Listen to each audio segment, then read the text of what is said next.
Hi, my name's Chaz and you're watching Chaz's Languages. In this video, you'll learn the plural of nouns, separable verbs, and modal verbs in German.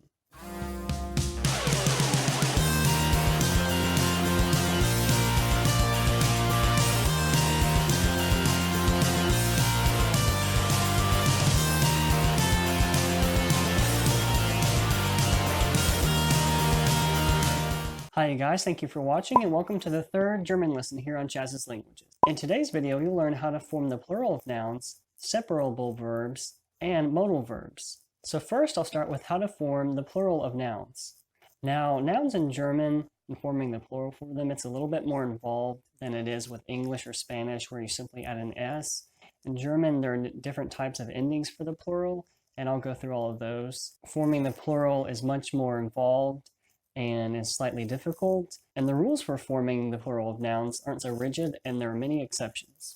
So first, I'll start off with masculine nouns. For masculine nouns, for one group of them, you add an E, and then if there's a vowel in the noun, you add umlauts to that. So if the vowel is an O, A, or U in the middle of the noun, then you would add umlauts to it.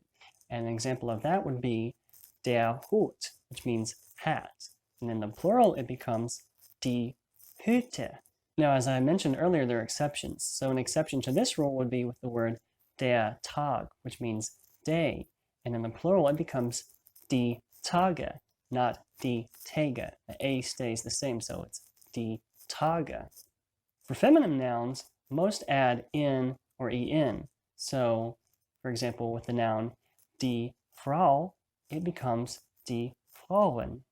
And then for neuter nouns, you often add an E in the plural, but no umlaut is added. So for example, with the noun das Geschenk, it becomes die Geschenke in the plural. And as you'll notice there's no umlaut added above the vowel in the noun. Or alternatively, another common ending for neuter nouns is er. And in this case, umlauts are applied to the vowel if applicable. So for example, with the noun das Buch, it becomes die Bücher. As you'll see, the er ending is added, and then the u gets an umlaut added. And then for some general rules for forming the plural of nouns. So nouns that end in "chen," such as the word das Brötchen, meaning bread roll, it would stay the same. So words that have this ending, "chen," stay the same in the plural. Also, nouns ending in er or en often stay the same in the plural.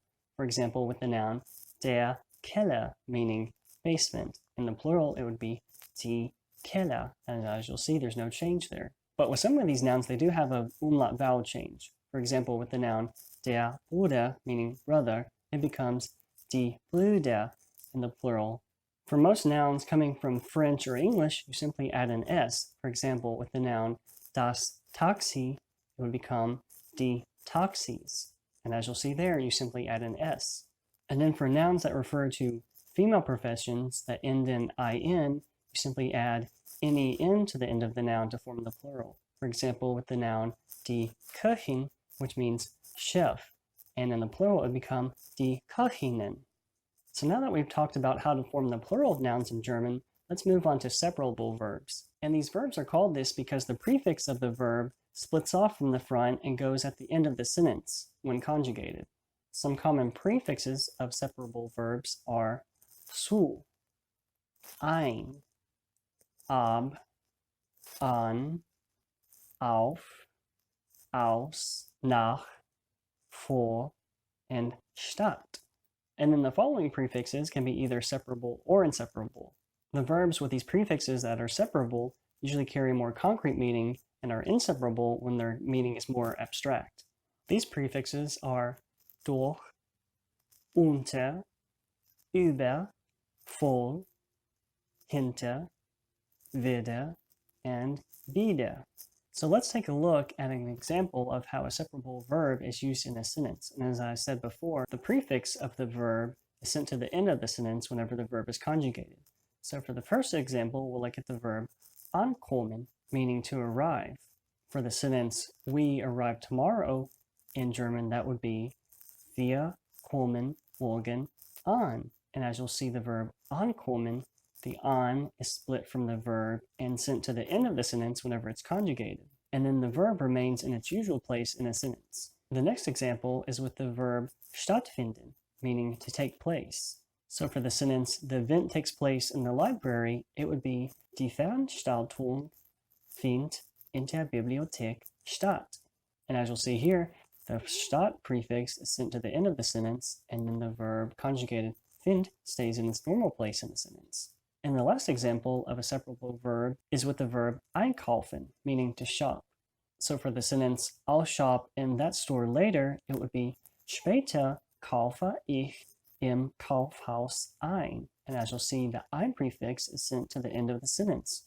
And then lastly in today's video, we'll look at modal verbs in German. Now modal verbs in German are used to modify another verb. And I say modify like that because they don't really modify the verb, but that's the best way to describe it because they do change the meaning of verbs a little bit. Modal verbs work a little bit differently in German than in other languages because when they are used, they send the verb that's in the infinitive, which will be the second verb in the sentence, to the end of the sentence, just like how separable verbs, the prefix is sent to the end of the sentence. This also happens with the second verb that is used with a modal verb. And modal verbs are irregular in the ich, du, and er, sie, es forms, but they are conjugated regularly for all the other personal pronouns. So with the verb dürfen, meaning may, or be allowed to, so conjugated for ich, it would be ich darf, du darfst, er, sie, es darf. And then the second modal verb, können, meaning kann, conjugated for ich, it would be ich kann, du kannst, and er, sie, es kann. And as mentioned earlier, these modal verbs conjugate regularly for all the other personal pronouns, so that's why I'm not mentioning those forms. The next verb, müssen, meaning have to or must, would be conjugated ich muss, du musst, er, sie, es muss. And then the next verb, sollen, meaning should, conjugated for these pronouns, would be ich soll, du sollst, er, sie, es soll. And the last modal verb we'll look at is wollen, meaning to want. And conjugated for the personal pronouns, it would be ich will, du willst, er, sie, es will. So let's look at the first example, and we'll look at the verb sollen. So we'll look at it with the sentence, you should bring him along. And as I mentioned earlier, the modal verb sends the second verb in the infinitive to the end of the sentence. So the sentence in German would be, du sollst ihn mitbringen. And as you'll see, mitbringen means to bring along, and it is sent to the end of the sentence. For the next example, we'll look at the verb dürfen, meaning may. And we'll look at it with the sentence, may the girl watch this TV show? So the sentence would be, darf das Mädchen diese Fernsehsendung sehen? So the modal verb is placed at the beginning of the sentence because it's a question. So the modal verb is put first, and then the second verb, which is in the infinitive, is sent to the end of the sentence, sehen. And for the last example of modal verbs, we'll look at the verb wollen, meaning to want.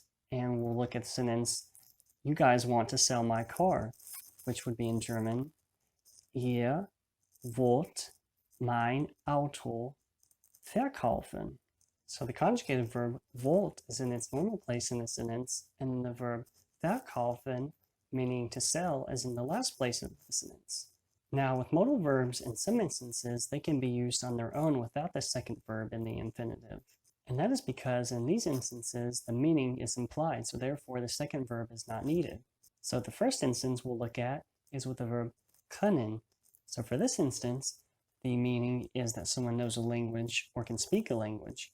So with the sentence, Sie können gut Französisch, which means they can speak French well, you'll notice the verb sprechen is missing from the end of the sentence because it is an implied meaning that they can speak the language or that they know the language. So therefore, the verb sprechen is not needed. And then the second instance is with the verb wollen, meaning to want to. And in this instance, the meaning is that someone wants to go somewhere. And the verb gehen is not used because it is an implied meaning. So for the sentence, ich will nächstes Jahr nach umgehen, meaning I want to go to Hungary next year, as you'll notice the verb gehen is missing from the end of the sentence. Well, that wraps up another German lesson. Thank you guys for watching, and please give the video a like if you did. Follow the Twitter page and like the Facebook page to stay up to date on the channel as well as new videos, and also for more language learning tips and advice. Don't forget also to subscribe for more German lessons. Thank you guys for watching, and I'll see you in the next video.